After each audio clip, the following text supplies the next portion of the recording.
我是人才。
I don't know anything about the details of this technology.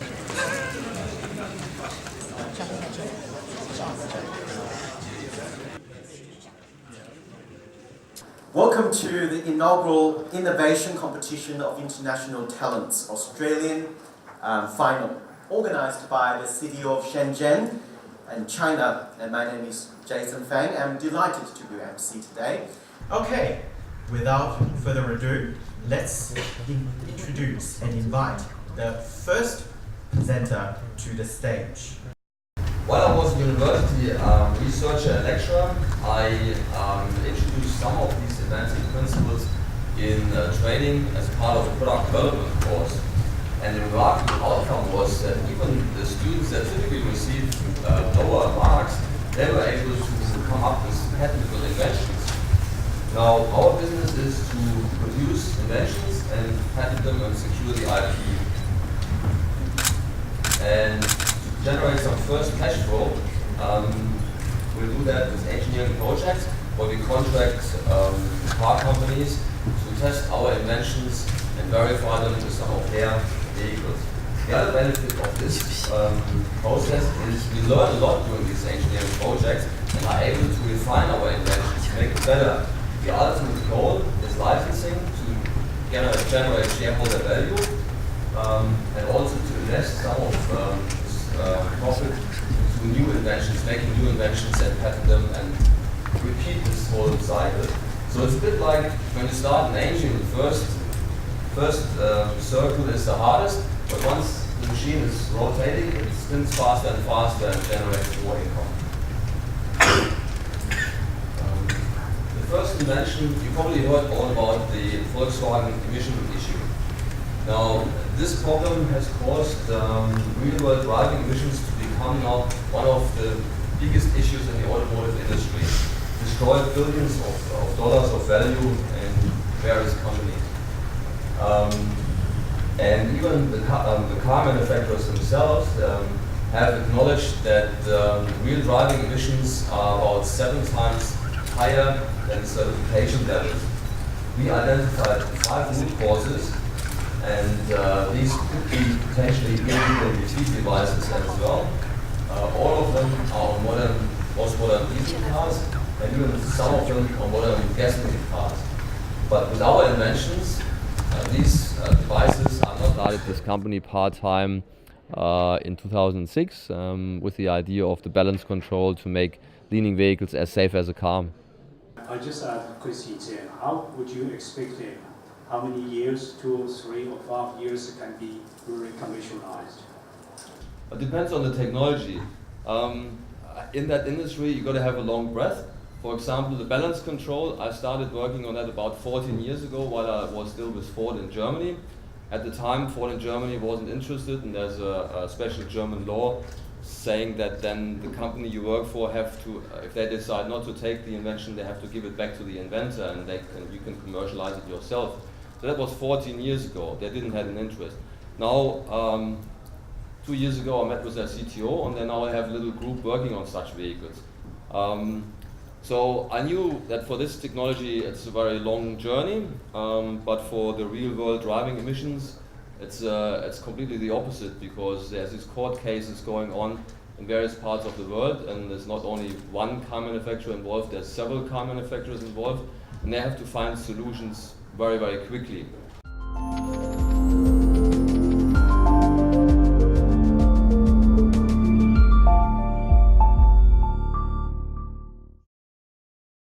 Give you a short overview of our project first. Air pollution is a big issue in many countries, especially developing countries such as China. And however, the top-end equipment and monitoring equipment can be very expensive, leading to a very low spatial resolution. So to address this problem, our team apply Internet of Things technology to develop a low-cost, reliable system to increase the spatial resolution. Let's have a look at our market opportunity. Currently, in our ambient quality monitoring market, there are mainly two types of monitoring device. The first one is the traditional air quality monitoring network. However, this may be used for the urban and national air pollution usage. However, this tend to be very expensive. The other is the monitors, and they usually apply indoor and with a very limited coverage. In many industries, such as mining and petrochemical industries, companies looking for a cheap but with a larger coverage monitoring devices. And apparently, these two type of products can meet the market demand. So to meet this need, our team developed this air quality monitoring system by applying innovative technology such as the Internet of Things, wireless sensor network, and mathematical algorithm. In our system, the monitors are developed and deployed in different locations within a certain area, where they collect the data and transmit it to our base station. Then from base station, the data are analyzed and uploaded to server. So then our users can access the data through their mobile phone. 我们的团队现在就是研发出了一种新型的环境监测的系统，然后利用物联网的技术，然后就使得整个环境监测的仪器的那个价格下降，而且提高了它的检测的范围。所以我觉得这种东西在中国现在特别适用，因为环境问题还有那个空气污染是一个很大的问题在国内。所以如果我们能把这个项目把它商业化，能够吸引更多的那个风险投资人投资我们的计划，那这个东西是一个很利于国内那个空气净化的作用。深圳是中国改革开放的窗口，是国家级创新型城市和国家自主创新示范区。创新已成为深圳的新常态，成为深圳的一种新特质，一种新文化。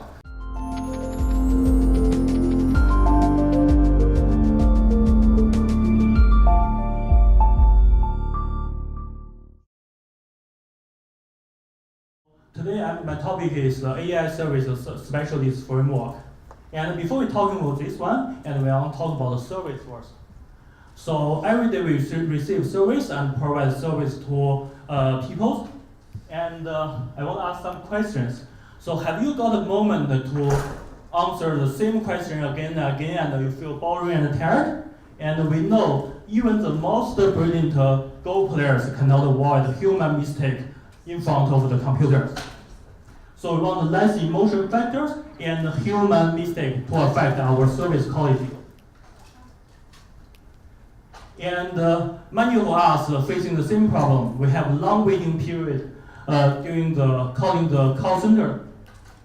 And also, when we're traveling abroad, we may need a mother language tour guide to provide useful information for us. And also, you want to keep the same quality of the coffee every day. So we have noticed Apple, Google, Microsoft, all the big names focus on the free the human into the repeating works, no slavery. And this is today what we bring. And it's a product called Artificial Intelligence Service Specialist Framework. So by using our framework, and we can get human feeling interactions. And also, you can access it anywhere, anytime, with any of your smart device. And behind this is the AI framework. This one will keep improving the service quality and self-learning. And also, this one is very easy to build a particular case in a particular industry. And we have currently working with some of the industries like museums and tourism and the travel agency, and as a artificial intelligence tour guides, and also geolocation SOS emergency service provider.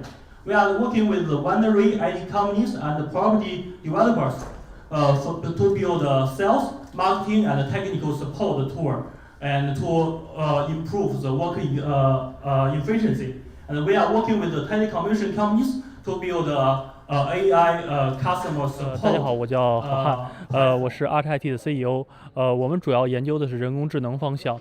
我们做的是一个人工智能的服务专家框架。这个框架可以应用在各个领域，比如说像博物馆、文博产业、旅游业、IT 支持、IT 技术支持，然后还有其他的制造业这些。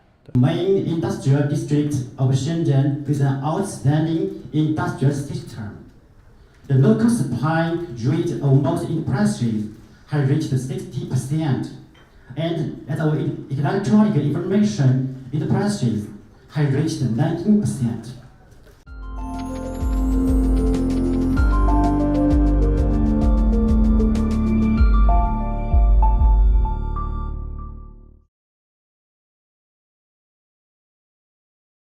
Today is really some unique technology that allows you to convert existing antibodies into bispecifics, and I'll explain what that is in a moment. So essentially the technology is based on immunexins. These are unique small add-on proteins. They can be designed to bind to any specific target. They can be easily and functionally attached to any other protein. But when you fuse an immunexin to an antibody, you form what's known as a bispecific. Now, an antibody looks like this, and it has one specificity. In this example, it's binding to cancer cell, which I've called cell target A. Immunexins can be designed to bind to a second target. You use a genetic fusion, so it takes roughly about 4 weeks to construct, and you end up with this molecule here, which is a bispecific.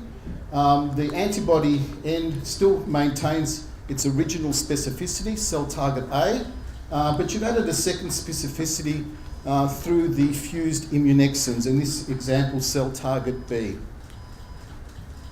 So, bispecifics have a number of important therapeutic applications. The one that I'll present today is really using bispecifics to proactively recruit the body's own immune system to fight tumours or cancer. And the way you do that is you use a protein on T cells, which is an immune system cell called CD3. And it looks a little bit like this. This is your tumour cell, your bispecific, which binds specifically to that tumour, and CD3, which is the immunexin that you've added to that antibody to make it bispecific, binds to CD3 on T cells.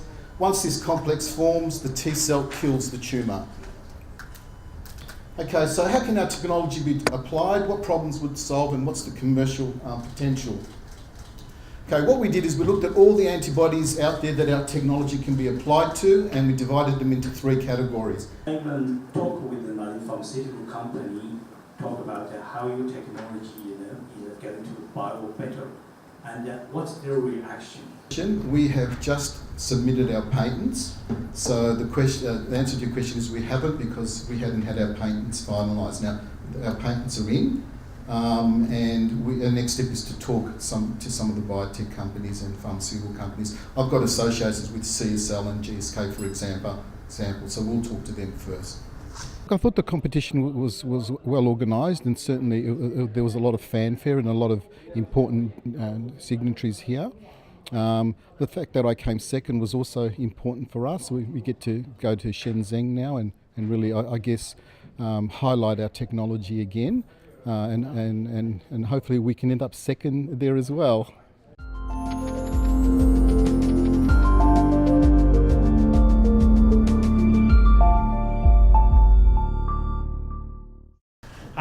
Thanks for having me here, judges and audience members. I'm the co-founder and CEO of Quanticare.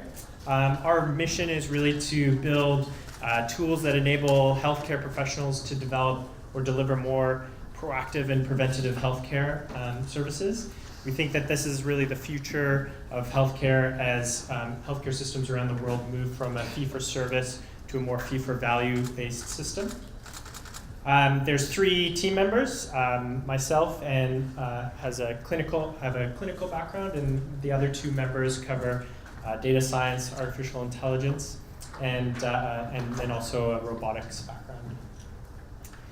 Really proud of what our team has been able to achieve. Just a month ago, we won the Internet of Things Innovation of the Year at the Barcelona World Mobile Congress in the healthcare category, alongside other awards and recognition from industry partners. So the clinical problem that we're addressing is falls in the elderly. It's a really big problem in healthcare systems around the world, especially with aging demographics. The real problem is that our healthcare system today focuses all on the service after the fall occurs. And the only devices on the market are fall detection devices. And those don't really change that paradigm. And so we really wanted to address that problem. Our approach has been to really look at what devices and things seniors are already using in their day-to-day life and augment them with sensors to accumulate the data to be able to do this. Walking frames, this is a common sight I see at residential aged care facilities at lunch. Walking frames are very commonly used, and in fact they've taken over walking sticks as the most popular mobility device around the world. There's about 50 million walking frame users around the world, and that's users who use it consistently, not say post a accident or surgery. And that number is expected to grow very rapidly with aging demographics as well.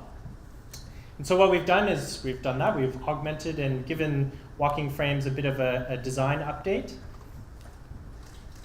And so the primary sensor in the device is an optical sensor. And the benefit of this approach is that the walking frame, the senior doesn't change how they use the walking frame, so there's no change to their behavior. And we really think that that's an important aspect of developing technology for seniors. We use a really low-cost optical sensor, cheaper than the one on your smartphone. And really the core IP is a computer vision algorithm where we can analyze metrics of human gait. The benefit of this approach is that we end up with a data set that's already clinically valid for measuring the quality of someone's walking. So we can leverage decades of gait laboratory research for various clinical applications. We're looking for investors, so hopefully we can make some great connections in Shenzhen.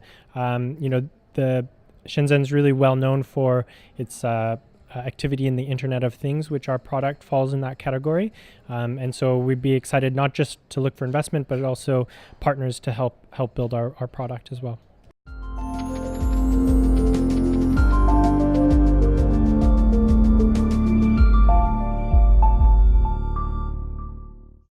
我感觉这个大赛深圳这个市政府组织的非常成功，非常成功。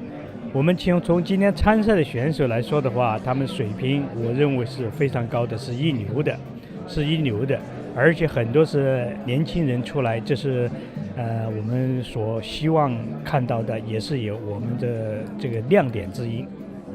Well, it's fantastic to participate as a judge in this competition. There were truly outstanding entries from all over Australia, and from many, many different industry quarters. There were some outstanding efforts. It was disappointing that some had to lose, but the 5 that got through to the next round are truly outstanding and a very, very good advert for Australian innovation. And I'd have to say many of the participants were of Chinese heritage. So I'm sure that makes it very exciting for the next stage of the competition to have so many Chinese Australians representing Australia at the competition final in Shenzhen. And Shenzhen opens its arms to all of you. So I wish you have a good present stay in Shenzhen to meet those investors and industries. So I'm sure you'll be get your personal feeling experience in the city of Shenzhen.